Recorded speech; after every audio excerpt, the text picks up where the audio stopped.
Days turn into weeks, and weeks turn into years, and still, after all this time, the best zombie movies are the ones that focus on humans rather than the zombies themselves.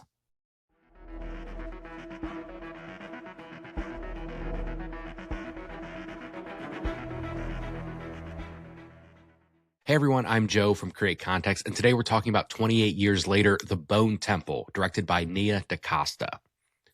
The Bone Temple picks up right where the last film, 28 years later, left off. That film followed Spike, a young boy who lived on a quiet, isolated island right off of quarantined mainland Great Britain as he searched for a cure for his mother's illness. 28 years later ended with a pretty shocking twist.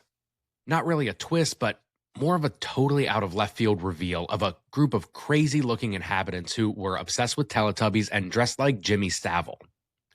That ending, more of a coda or epilogue really, while wildly out of place in a film about family and learning to deal with loss, promised a sequel that would be gorier and crazier than the film we just watched. And The Bone Temple delivers on that promise. The Bone Temple is actually a two-hander, following both the Jimmies and Dr. Ian Kelson, played by Ralph Fiennes. Fiennes and his titular Bone Temple appeared in 28 years later, but in this film, we get a deeper look at his life in this post-apocalyptic world. Dr. Kelson hasn't given up on finding a cure, but he has come to terms with reality. The reality of his situation, jettisoned from society and marooned on an island filled with death and disease. Rather than wallow or mourn the life he's been given, Kelson pays tribute to those whose lives have been lost. He meticulously creates a temple, a bone temple, a sort of graveyard for those who have fallen to the virus, sickness, and the horrors of the world around them. He honors the dead and brings peace to those whose lives would soon be over. The Jimmies, led by Satanist cult leader Sir Lord Jimmy Crystal, on the other hand, bring death and destruction wherever they go with no pomp or circumstance. They serve only chaos, with a main goal of appeasing either the idea or the literal interpretation of the devil himself, someone they called Old Nick. It's a heavy theme, but one that works surprisingly well in this world that Alex Garland has written. There's a shared theme between both Sir Jimmy and Dr. Kelso. They are both death dealers, but on opposite ends of the spectrum. Dr. Kelso aims to ease people into the afterlife. He spent the past 28 years assisting people in their passing. We see this in the last film as he diagnoses Spike's mother with an incurable illness before offering her a solution, a painless transition, one of peace and dignity, a rarity in this world ravaged by monsters, both human and inhuman. Jimmy, on the other hand, offers no peace in death. He prefers to torture and maim his victims before their final demise. This is shown brutally in a scene where the Jimmies commandeer a small farmhouse before skinning alive the home's residents. Eventually, these two stories collide, and I won't spoil how or where these two stories converge, but I will say they do so in a way that is both plausible and satisfying. Their meeting culminates in a truly unhinged performance from Fiennes, complete with pyrotechnics and a fantastic Iron Maiden needle drop.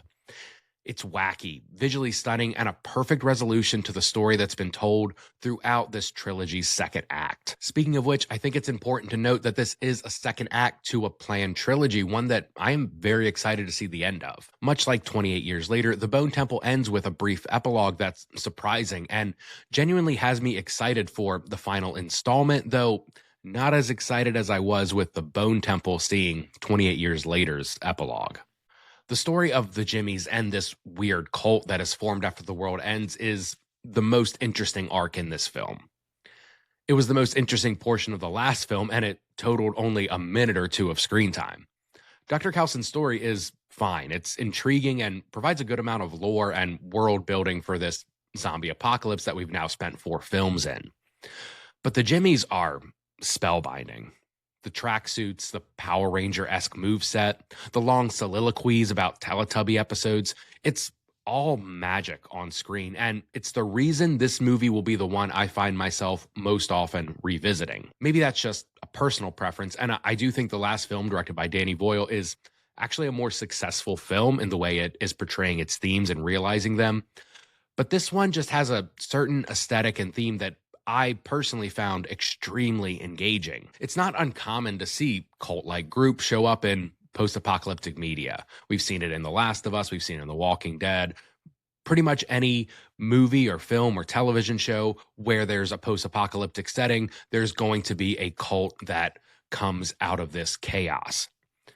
But for such a comic book type group to come out of nowhere in a film series that up until this point has felt incredibly grounded is, in my opinion, the absolute right move, especially for the fourth film in the series. I don't know if we'll see more of the Jimmies or a similar type of group in the future, but I am glad we got this film that focuses less on the zombies and more on the broken people who have survived all these years in a desolate wasteland. It's impossible to talk about this film and not talk about the Jimmies, which in turn makes it impossible to not talk about Jimmy Savile, the prolific child predator who committed his crimes right under the nose of Britain's public spotlight. Savile was a famous British radio and TV icon whose crimes were never revealed until after his death. He was beloved by millions, seen as a great philanthropist, and died a hero. It was only weeks after his death that his crimes and the depths of his depravity came to light. Creating a cult based on this man in a world where his crimes had never come to light is fascinating, especially when looking at it through the lens of the 28 series. In this film series, Great Britain has been quarantined, but the rest of the world has advanced and continued on without them. Great Britain and its legacy, for all intents and purposes, are just a footnote in the larger world. We never get to see this outside world, but we do know from an unlucky soldier who appeared in the previous film that things like the internet, cell phones, and lip injections all exist in a world outside of the one inhabited by flesh-eating zombies. So with Britain being forgotten, it's easy to assume that Jimmy Savile and his crimes were forgotten, or even safer to assume they never came to light. This group serving him and the devil never knew what a terrible man he actually was. Yet they still take on his name and likeness for their violent, vicious acts. Jimmy used his goofy, fun-loving act as a ploy to commit his terrible sins. And the Jimmies here are doing the same. They show up in the last film looking like Power Rangers, saving Spike from inevitable doom, but we know from that aesthetic that something sinister must be hiding underneath the surface. We soon learn the full extent of their depravity, specifically their leader, Sir Lord Jimmy, but I found it a quite ingenious way to introduce these characters in the last film and then immediately show us their true colors early on in the film. It was a smart choice then, and it continues to be a smart choice here.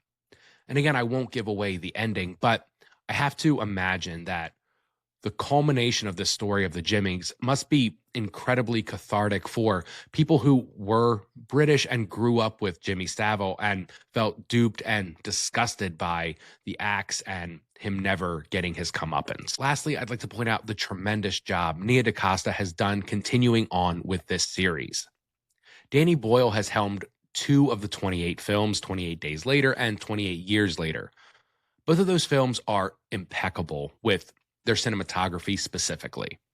They each employed different technologies to bring a certain aesthetic to the film that feels like relics of their time. 28 Days being shot mainly on a digital format, with 28 Years Later being shot almost exclusively on iPhones. I was a little fearful that DaCosta wouldn't be able to capture that same magic that Boyle had, but her work here is fantastic. The Bone Temple doesn't rely much on innovative camera work and instead chooses to use some staples we've seen from other film genres. There are intense moments shot on handheld cameras that add to the tension, and other shots where the camera is strapped to an actor's chest, Requiem for a Dream style, to bring the viewer closer to the psyche of an individual character.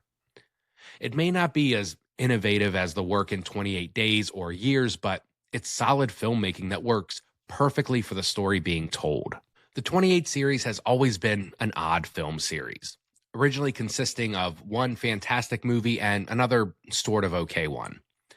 When it was revealed that there would be a new one set 28 years after the first, I was skeptical. When it was later revealed that it would be a trilogy with 2 of the films being shot concurrently, I was even more skeptical. The first trailer for 28 Years Later, though, that sold me. And I've only become more impressed with this trilogy as it progresses. Each one is telling a succinct, contained story while uniquely setting up the next film. Spike is the driving force behind these first 2 films, and I assume he will be in the third one as well. But in this film in particular, he kind of takes a passenger seat, acting more as the audience's eyes and ears while the story of Jimmy and Dr. Kelson is told. It's a smart idea, it's an incredible mid-quel, and it's one that made this my favorite film in the series to date. Let's just hope and pray to old Nick that they're able to stick the landing. Thank you guys so much for hanging out at the Weekly Movie Minute. Again, I am Joe from Create Context. I do this every week. If you guys like this and give us a subscribe, that would be super cool. And I'll see you guys next time.